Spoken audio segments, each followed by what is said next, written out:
Cierra tus ojos por un momento y vamos a poner este tiempo en las manos del Señor. Padre, a ti te damos las gracias y la gloria, Señor. Espíritu Santo, te pedimos, Señor, que hables a nuestros corazones en esta mañana, que esta palabra, Señor, venga a inspirar, a educar, Señor Padre, y al mismo tiempo, Señor, a ser una bendición para nuestras vidas. En el nombre de Jesús. Amén. Gloria al Señor. Pues todo esto, como los que ya me vais conociendo un poco, dentro de el Señor de pronto te da una palabra, esa palabra empieza a germinar, empieza a echar raíces y empiezas a darle vueltas a cosas. Y una de las cosas, este octubre, cuando estuvimos en Turquía, la primera visita que tuvimos fue en la iglesia perseguida, como dice Primera de Pedro, a la iglesia de Capadocia, la iglesia de la dispersión. Y una de las cosas que a mí más me llamó la atención, o sea, puedo recapitular un poco de aquello, es que una de las iglesias más famosas que nos encontramos, y nos encontramos más de una, era una iglesia que se llamaba la iglesia de la serpiente. Y yo decía, ¿cómo puede ser que sea la iglesia de la serpiente? O sea, cristianos, serpientes, cristianos, y que le pongan el nombre de la serpiente a la iglesia. A mí la verdad es que me llevaba un poco aquello dándole al ratoncito en la jaula, ¿verdad? Con lo cual, esperamos hasta llegar, y como bien os contaba, era una iglesia perseguida, una iglesia que en la segunda gira de Mahoma, muchos de ellos perdieron su vida, con lo cual estaban en lo alto de las montañas, metidos en una cueva, y predominantemente encontrábamos dos cosas cada vez que subíamos a una de estas cuevas. La primera era un salón con una mesa muy grande, probablemente 14, 20 personas sentadas, comiendo juntos, compartiendo juntos. Y otra cosa que nos encontramos eran pinturas del siglo XI, y una de las más representadas, aparte de la que hoy vamos a hablar, era la del ángel Gabriel, hollando las artimañas de Satanás, es decir, hollando la serpiente con el pie de su caballo. Y yo entendí, digo, Señor, verdaderamente, cuando estás pasando un tiempo de prueba, dice la palabra que ningún arma forjada en contra de su iglesia prosperará. No era una iglesia que atacaba, era una iglesia que se estaba defendiendo de una persecución, pero habían entendido que el ángel del Señor había sido enviado para guardar a su iglesia. Que el ángel del Señor tenía bajo sus pies cualquier artimaña de Satanás. Y por años fueron preservados. Esto me lleva un poco al sermón de hoy, y es que la segunda pintura más representada de toda la cristiandad en la Edad Media, en el Renacimiento y hasta nuestros días, no es otra que la Anunciación. La Anunciación ha sido representada 1.000.000 de veces, más que la resurrección, más que la crucifixión de Cristo. Mira que en todos los altares católicos, incluso ortodoxos, puedes ver representaciones de Jesús. Probablemente la representación de Jesús es la más popular, pero la segunda más popular es la Anunciación. Y yo me preguntaba, Señor, ¿por qué la Anunciación? O sea, estos cristianos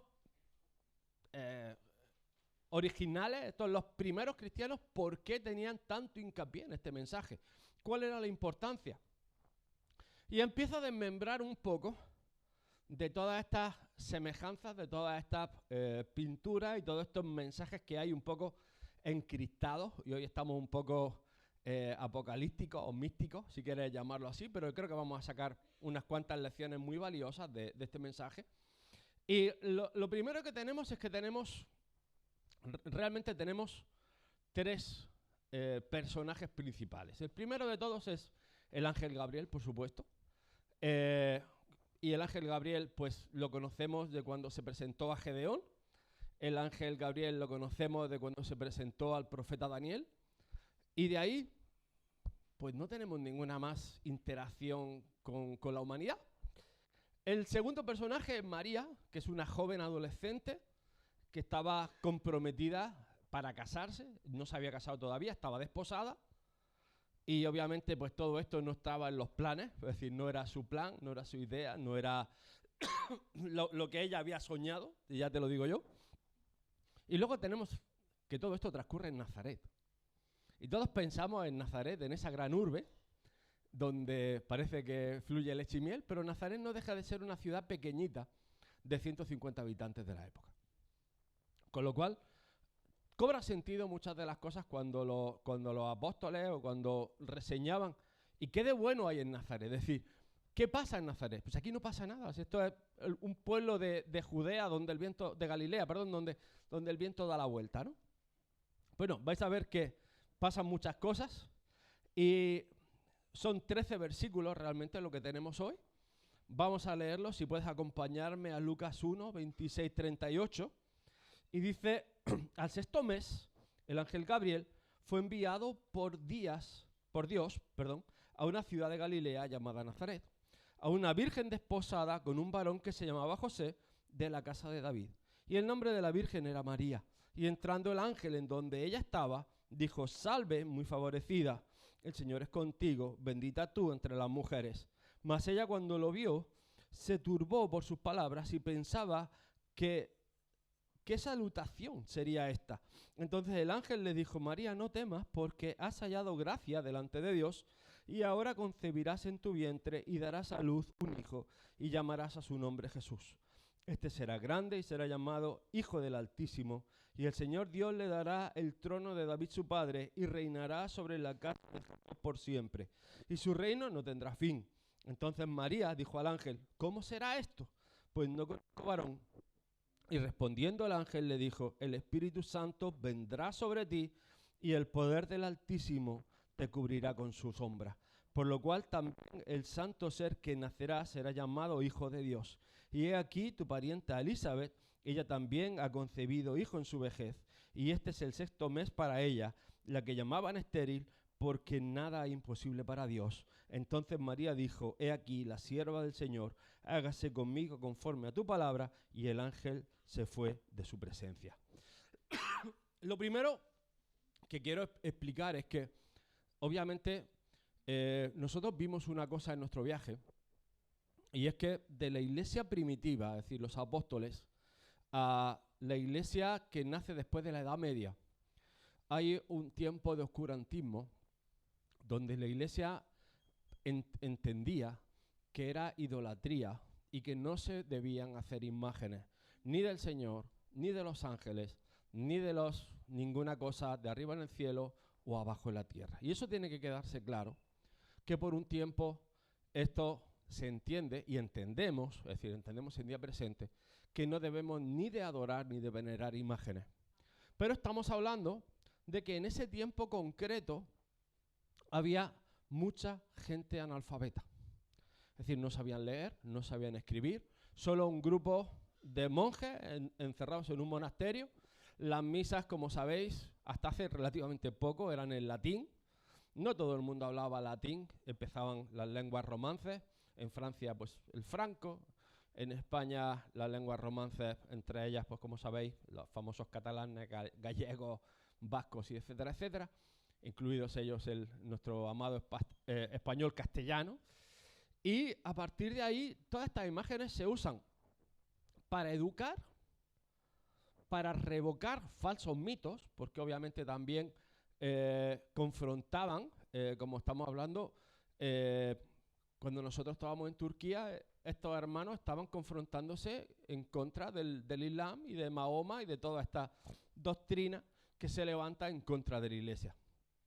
Y también, muy importante, para inspirar y sobre todo para que el pueblo pudiera tener una referencia de lo que decían las escrituras de una manera real.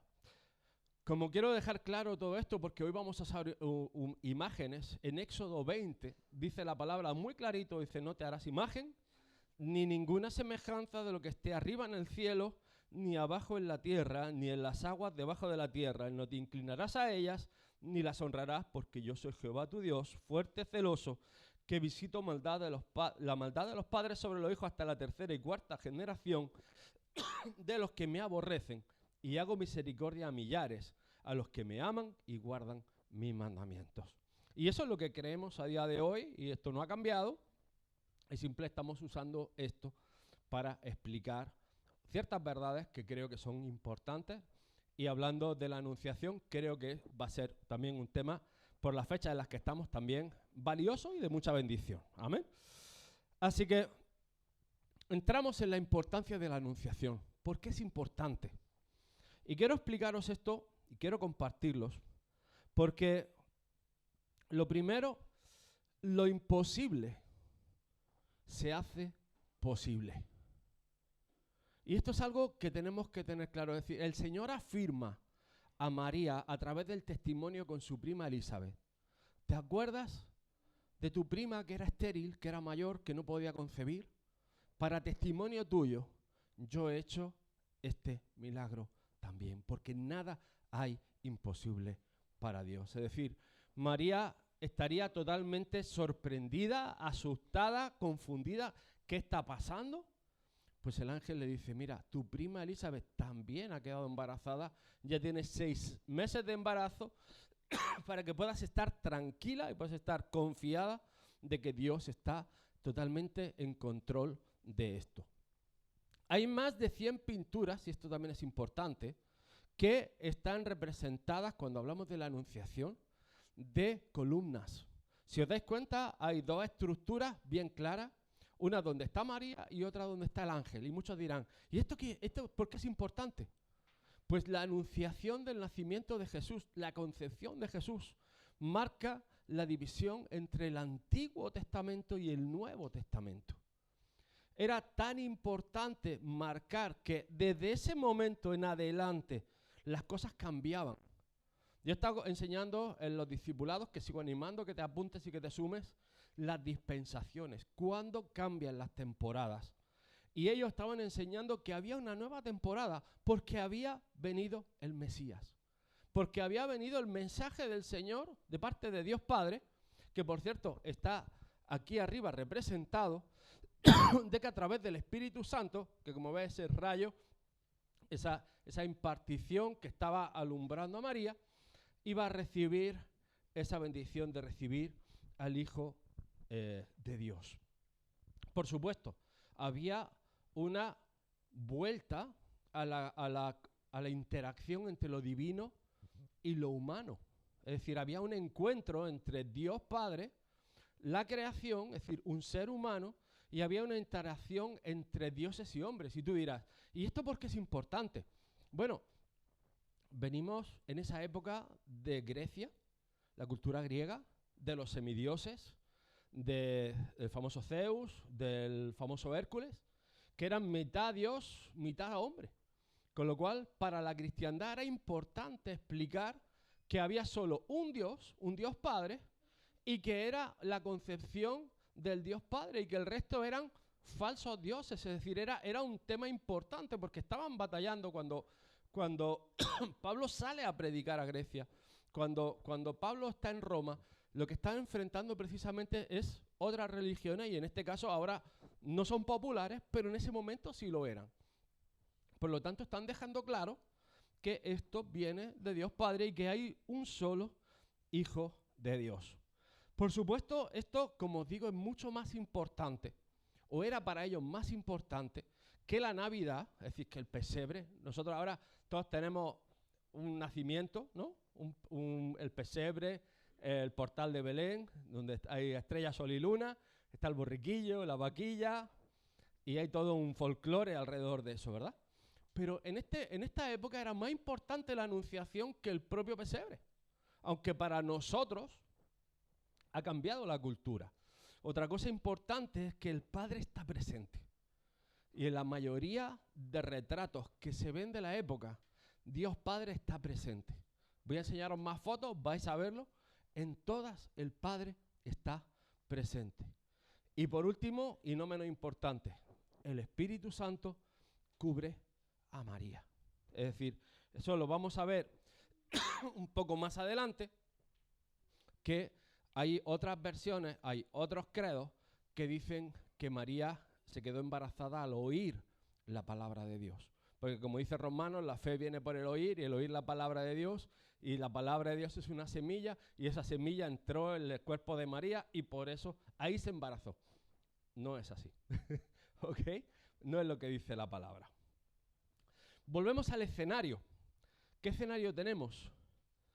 Al 6º mes, el ángel Gabriel fue enviado por Dios a una ciudad de Galilea llamada Nazaret, a una virgen desposada con un varón que se llamaba José, de la casa de David, y el nombre de la virgen era María. Como hemos dicho, lo primero que tenemos que entender, Nazaret significa retoño o vástago. La gran mayoría de gente lo asocia con Isaías 11:1 y vuelve a retomar la idea de renacer, de rebrotar, de recuperar aquello que se había perdido. Por supuesto, Nazaret era una ciudad pequeña, menos de 150 habitantes, pero también, si os dais cuenta, se hace una comparación que a mí me ha bendecido mucho y me ha ayudado a entender. Hay una reconciliación o hay una semejanza con el jardín del Edén. Es decir, ¿por qué? Por medio de una mujer entró el pecado. Por medio de escuchar la voz de la serpiente, entró el pecado a la humanidad. Y la humanidad necesitaba un salvador. Es decir, están comparando el huerto del Edén, lo están comparando con ese momento. Es decir, ese momento, digamos, está retornando la bendición de Dios a la tierra porque iba a venir el Hijo de Dios. Por lo tanto, el otro momento donde el Señor había estado en la tierra era el momento del huerto. Digamos, está renaciendo, está reviviendo, está haciendo un parón y cuenta nueva. Empezamos en el huerto, esto salió mal. ¿Por qué salió mal? Porque una mujer escuchó a la serpiente y desobedeció la palabra de Dios. Pero esto sale bien. ¿Por qué? Porque una mujer escuchó la voz que venía de parte de Dios Padre, obedeció, cogió una actitud de sierva, hizo lo que tenía que hacer. También José, obviamente, tiene un rol fundamental, porque este hombre no solo aceptó la perfecta voluntad de Dios, sino que entendió que esto que había pasado iba a cambiar el curso de la historia.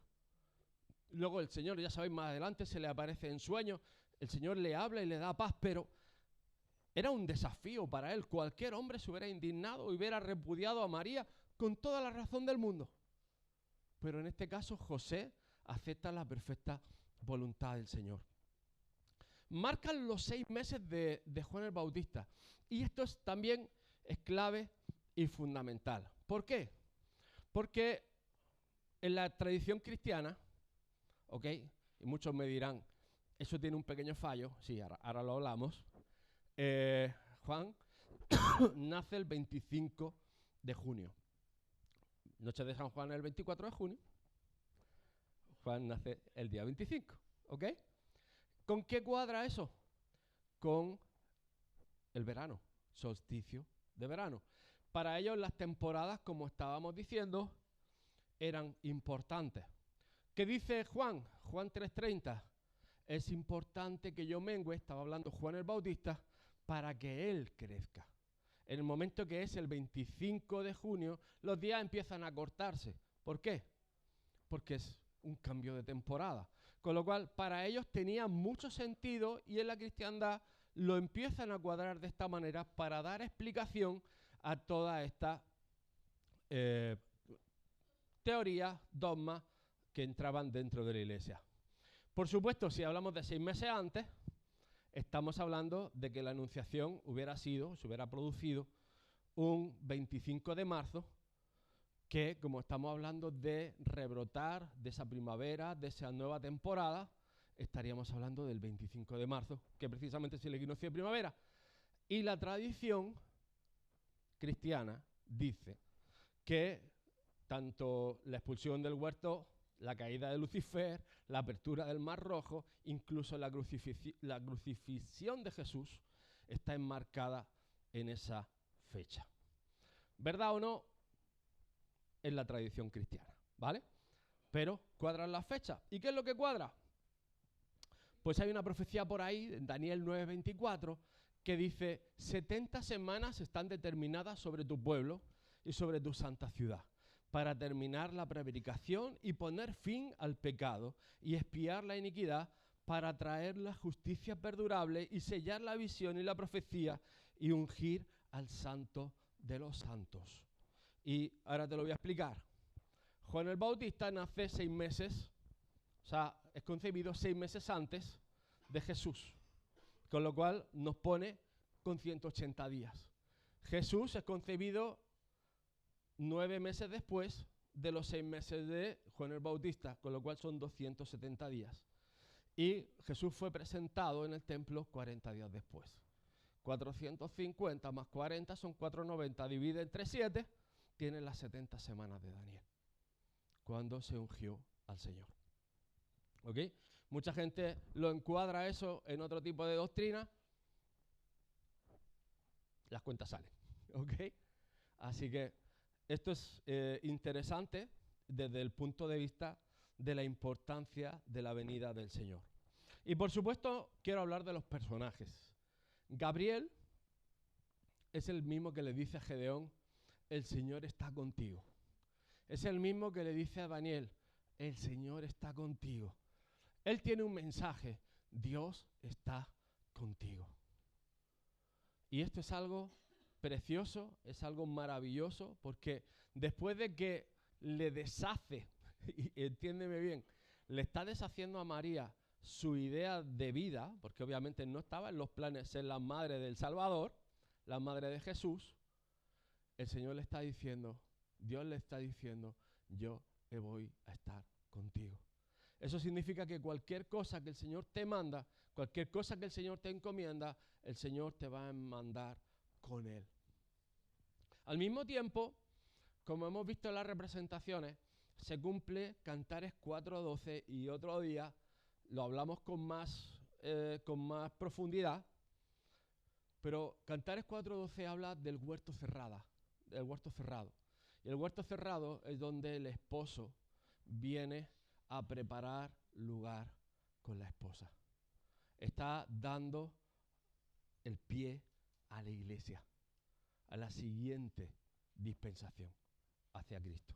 Entonces es importante que también entendemos que se cumple esa parte de la palabra y se cumple también Isaías cuando dice el Señor mismo dará señal, he aquí que la Virgen concebirá y dará a luz a un hijo y llamará su nombre Emmanuel, que no significa otra cosa que Dios con nosotros. Amén. Ahora, la sorpresa. Llega el ángel y le dice, salve, o muchas otras traducciones dicen Ave María, ¿no? El famoso Ave María, salve María, muy favorecida, es decir, has tenido el favor de Dios, el Señor está contigo y has sido bendecida entre todas las mujeres. ¿Por qué tenemos esa doctrina, sobre todo en la Iglesia Católica Romana, del Salve María o del Ave María todo el tiempo? Es decir, dentro de las deidades que el Imperio Romano, que la antigua Grecia tenía, estaba Diana de los Efesos, estaba Artemisa, estaban otras tantas deidades, que a la hora de traer la cristiandad ellos quisieron meter la idolatría o la adoración mariana o a María. Por supuesto, la actitud de María, cuando lees todo el capítulo, o sea, los 13 versículos que tenemos de la Anunciación, para nada es de un rol de recibir gloria. Para nada es un rol de recibir adoración y mucho menos de ser la protagonista del asunto. Ella lo recibe en una posición de servicio, de humildad, de ser una bendición, de ser un instrumento y sobre todo una cosa que a mí me hace meditar, y es que si lees el siguiente versículo, dice que lo recibió con temor. Y yo te digo que el temor de Dios es el principio de la sabiduría, como dice Proverbios. Cuando Dios te dice algo de ese tamaño, dice, aquí está el tío, vamos, yo puedo porque Dios está conmigo. Normalmente eso es fruto de otros egos o otros orgullos que no han sido procesados en tu vida. Lo normal es que cuando viene una tarea, una encomienda de este tamaño, de estas proporciones, digas, Señor, ¿y cómo empiezo yo esto? ¿Por dónde? ¿Qué va a pasar?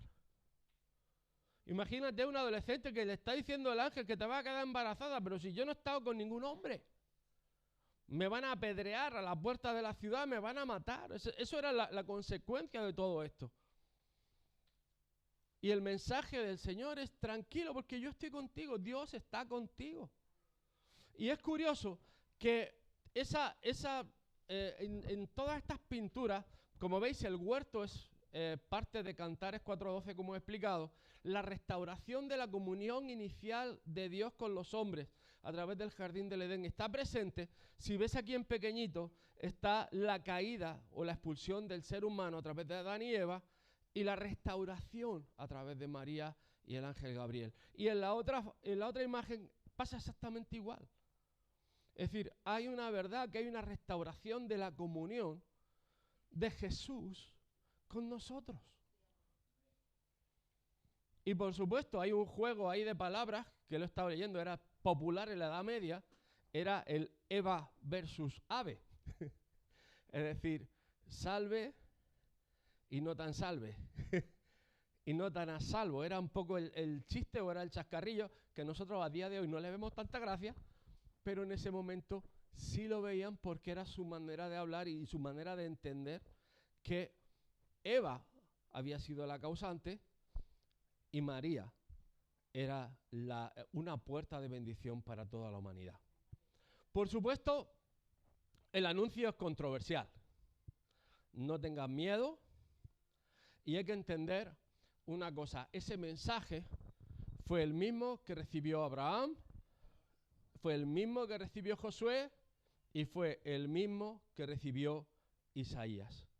Exactamente igual. No tengas miedo. Por supuesto, Jesús fue perfecto en deidad. Podía haber nacido de cualquier manera sobrenatural, pero fue concebido como hombre. Y fue concebido como hombre de manera perfecta. Es decir, fue dado a luz como un bebé completo, con 9 meses, con su mamá, con su papá, en una humildad tremenda, pero con un reconocimiento y con un carácter profético al mismo nivel. Tremendo y absoluto. Por supuesto, está el mito de la fe viene por el oír, muchos dicen, y hay muchas imágenes donde se ve que el rayito de sol o el mensaje va directamente al oído de la Virgen. Hazme caso, no va por ahí la cosa, y ahora te lo voy a explicar, pero es una doctrina que también creo que debemos de apartar. ¿La fe viene por el oír? Sí. ¿El oír la palabra de Dios? También. Pero eso es cuando el rema de Dios, la palabra de Dios, la recibes, la pones por obra y entonces la palabra se convierte en algo vivo dentro de ti. Un latir, un sentir, una pasión que te mueve, un fuego que te mueve. Y aquellos que han recibido un rema de parte de Dios, no los paras. ¿Por qué no los paras? Porque han escuchado la palabra que viene del Padre. Amén. Y esa es una palabra viva, es una palabra real y nadie te la puede robar. Amén. El anuncio: concebirás en tu vientre y darás a luz un hijo y llamarás su nombre Jesús. Este será grande y será llamado Hijo del Altísimo y el Señor Dios le dará el trono de David su padre y reinará sobre la casa de Jacob para siempre y su reino no tendrá fin. Está marcando de ese bebé que iba a ser el Salvador. Por medio de Adán y Eva entró el pecado.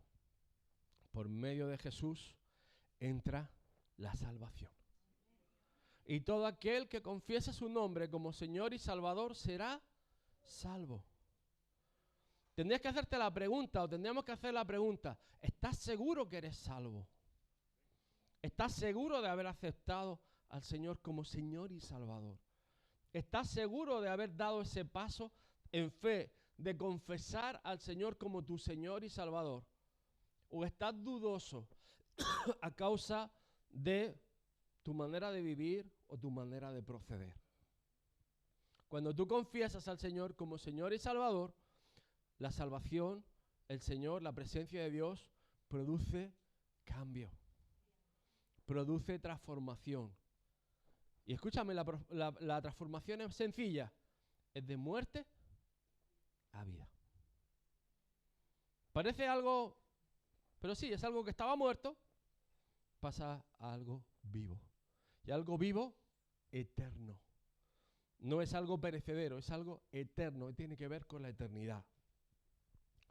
Y por supuesto, cuando tienes una encomienda de este pelo, lo siguiente que uno necesita es ayuda. Y la ayuda es fundamental. Y fijaros lo que le dice el Señor. Entonces María, ¿cómo será esto? Pues no conozco varón. Y respondiendo el ángel le dijo, el Espíritu Santo vendrá sobre ti y el poder del Altísimo te cubrirá con su sombra, por lo cual también el santo ser que nacerá será llamado Hijo de Dios. Como nos vamos a poner un poco técnicos, ese tecnicismo se llama episcazo. Episcazo es el mismo término que se usa en Éxodo 40:35, cuando dice que la gloria de Dios cubrió el tabernáculo. Es decir, cuando la sombra de Dios cubrió el tabernáculo y llenó el lugar santísimo de la presencia de Dios, y era reconocible porque había una columna de fuego sobre aquel lugar y era visible por todas las naciones de alrededor, es el mismo momento que María experimentó en su cuerpo y en su vida. Amén. Con lo cual, no fue un... ¿Ok? Lo de la palomita vino después. Esto fue mucho más tremendo, mucho más poderoso, de mucha más envergadura. Era el Hijo de Dios concebido en un ser humano. Por lo tanto, la sombra del Señor cubriendo a María era algo mucho más poderoso, era algo de una trascendencia mucho más grande. Y como todo buen mensaje, y espero que esto te haya gustado, vamos a acabar con una pequeña reflexión. Y es que muchas veces necesitamos ver en lo natural confirmaciones de lo sobrenatural. En ese momento el Señor le estaba hablando, en ese momento el Señor le estaba diciendo que ella iba a concebir. Y todos pensaríamos, pero soy yo el único loco, o soy la única loca que voy a ser usada por Dios de esta manera. Es decir, este milagro solo me pasa a mí. Soy tan especial que esto solo me pasa a mí. Y el Señor escogió, y no de una manera aleatoria, sino de una manera intencional, a su prima Elizabeth, para traer al mayor de los profetas que ha visitado la tierra. No es otro que Juan el Bautista. Y le dice una cosa que quiero que sea el lema y el rema para esta nueva temporada que el Señor empieza. Esa nueva temporada marcó un antes y un después en nuestro mundo, en nuestra vida, en nuestra sociedad, que no es otra cosa que la venida del Señor Jesús. Quiero decirte esto y quiero que lo repitas conmigo, porque dice, porque nada hay imposible para Dios. Repita conmigo, porque nada hay imposible para Dios. Amén. Porque nada hay imposible para Dios. Así que hermano y hermana, sea lo que sea que está haciéndote dudar de esta nueva temporada, Señor, ¿será, no será, puede ser, vaya usted a saber? Nada hay imposible para Dios. Amén. ¿Puedes creer en esto? Amén. Gloria al Señor. Ahora, déjame darte el bonus. Como buen predicador, cerramos 4 veces. Yo voy por la segunda. Muchas veces decimos, Señor, hágase conforme a su voluntad. Y su voluntad choca de frente con la nuestra. ¿Dónde se ve un corazón diferente? En cómo procesas las cosas que no quieres oír. Cómo reaccionas a las cosas que no te gustan oír. Puedes reaccionar en orgullo. Le pasó a Zacarías. Y por causa de su incredulidad se quedó mudo el embarazo entero. Fijaros la diferencia, es decir, mismo episodio, con falta de fe, con falta de humildad, con falta de obediencia, y para no ser piedra de tropiezo, y esto es heavy, Dios lo calló. Porque lo que iba a ser hablado sobre ese varón que estaba en el vientre de Elizabeth era un ministerio tan peculiar y tan carismático y tan especial que el padre tenía autoridad sobre la vida de ese pequeño. Padres y madres, tenemos autoridad de ser Marías y Josés o no serlo. Tenemos la oportunidad de creerle al Señor y decir, Señor, nada es imposible para ti. Pero cómo procesamos las noticias, cómo procesamos el argumentario, va a determinar nuestro porvenir. Porque es posible que en tu descendencia venga un gran profeta de Dios, o un siervo de Dios, o un hijo o hija que va a ser usado en las manos del Señor.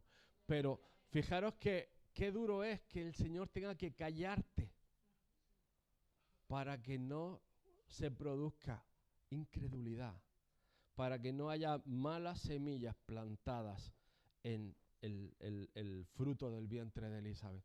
O sea, es algo para reflexionar, es algo para que meditemos y al mismo tiempo para que decidas qué tipo de papá y mamá queremos ser. Yo creo que el mensaje de la Anunciación es muy profundo, es muy cortito, muy pocas veces se predica porque nos centramos en el pesebre, en la burra, en las estrellas, en los pastores, en San José y en los villancicos. Pero creo que este mensaje no es casualidad que esté representado más de un 60% en todas las imágenes de la cristiandad. Así que, hermanos, que el Señor os bendiga mucho. Si no me da tiempo a saludaros a todos, que tengáis una feliz Navidad, una cena de Nochebuena preciosa con la familia. Miren, nosotros hemos hecho una decisión y es que con mi esposa y yo hemos dicho vamos a hacer bonitas memorias. Amén. Queremos tener bonitos recuerdos, queremos que sea una época entrañable y sobre todo sé que está en nosotros hacer una diferencia en Cristo Jesús. Así que con eso os dejo, que el Señor os bendiga mucho y ahora sí vamos con los chicos de la escuelita.